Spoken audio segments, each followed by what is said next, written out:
2-3 başla. Салам алейкум из Таджикистана. Дорогие мои туркмени, узбеки. Вот мы уже работаем давно, это в Турцию. Я что хотела сказать. Всем вам терпения. Дай Бог, дай Аллах. Давайте я буду на турецком языком. Ben ne diyeceğim? Ben istiyorum ki şu büyüklerimiz bizim Türkmenlerin, her kimsenin, Özbeklerin büyüklerimize Allah'ım insaf versin. Allah'ım mehir versin. Bu kadar. Vallahi bilmem şimdi sizler nasıl bunu anlatacaksınızlar.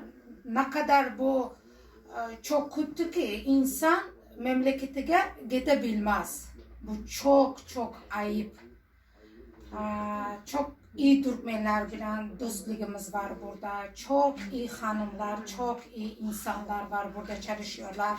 Sanalar ki eve gidebilmez. Bu çok kötü. Bizim büyüklerimize Allah yana bir kere diyorum insaf versin.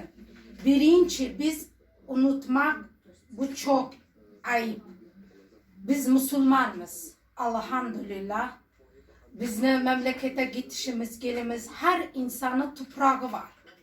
Bizi topraktan ayırış. Bu Allah da onlara cevabını, savalını soracak.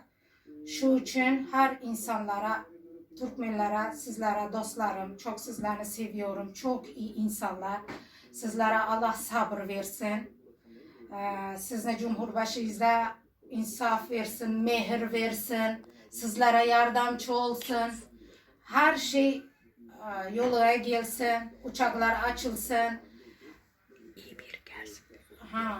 İyi biri gelsin ve çok iyi yaşamaklarını istiyoruz.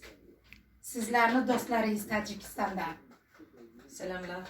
Selamlar.